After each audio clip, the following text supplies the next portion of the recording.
What would you do if the person who should protect you becomes the very source of your pain? Mike's mother called her son many times, but he did not answer, and fear filled her heart, forcing her to travel to Abuja even though she was unsure of what would happen. She left the motor park the following day at 5 a.m. and arrived in Abuja by 3 p.m., hoping to see her son and understand the sudden silence. That afternoon, Mike sat in the living room with Julie when a knock sounded at the gate. The gateman opened it, and Mike's mother walked in and went straight to the living room.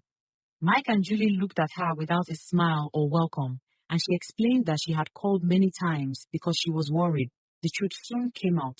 Mike had blocked his family members because they opposed his marriage, and Julie had told him to do it.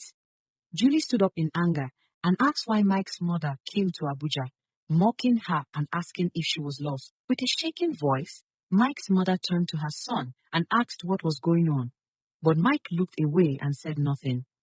Julie asked again, more firmly, but Mike's mother ignored her, and Julie then turned to Mike and told him she did not want his mother in the house. She shouted at her, called her a witch, and accused her of trying to ruin the marriage, while Mike's mother broke down in tears, and Mike remained silent, doing nothing until he stood up and walked away.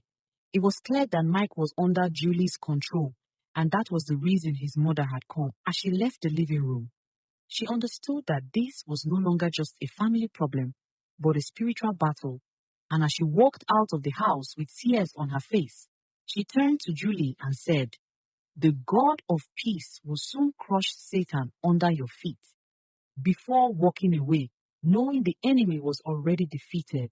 Back in the village, heavy rain continued to fall, filling the air with sorrow as Mike's mother fell seriously ill. Her strength faded with each passing hour, and she lay weak on a mat, breathing slowly, barely able to move. Even in her pain, she kept reaching for her phone, calling Mike again and again, hoping he would answer, but every call went unanswered, deepening her fear and loneliness. Mike's younger sister, the last born, stayed by her side and did all she could to care for her. When her condition worsened, she helped her to her feet and took her to the hospital, despite the rain and the long distance. They arrived exhausted, and the doctors quickly attended to her. Mike's mother was admitted immediately, placed on a bed, and monitored closely, while her daughter stood nearby, worried and helpless, praying that help would come in time. As Mike's mother lay in the hospital bed, weak and restless, his younger sister searched desperately for help. In that moment of fear, she remembered that she had collected Harry's contact during Mike's wedding, and also remembered that he lived in Abuja.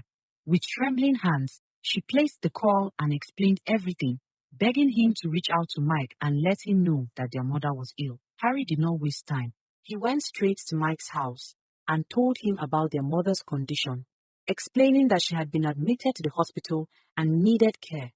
Mike listened, but his face showed no concern, and no sense of urgency was displayed.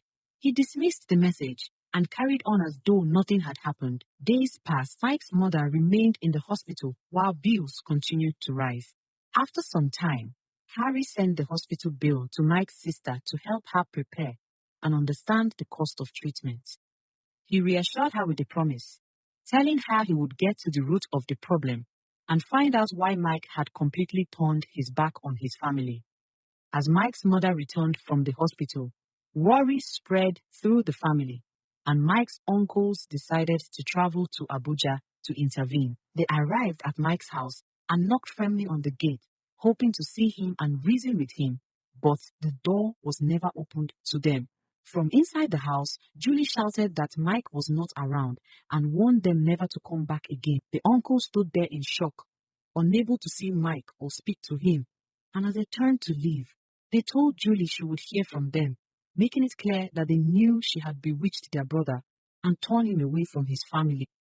After days of worry and sleepless nights, Mike's mother knew she had to do something, so she decided to visit her pastor, hoping for direction, comfort, and a way to reach her son. When she arrived, the pastor listened to her story carefully, his face grave as he absorbed every word. Then, in a voice filled with concern, He revealed the painful truth. The pastor told her that her son was under a demonic spell, one that had taken hold of him and kept him from seeing reason.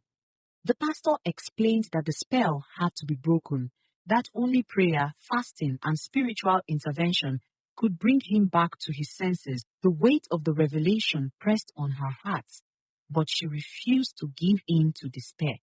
The pastor prayed with her and recommended some Bible verses to use while praying.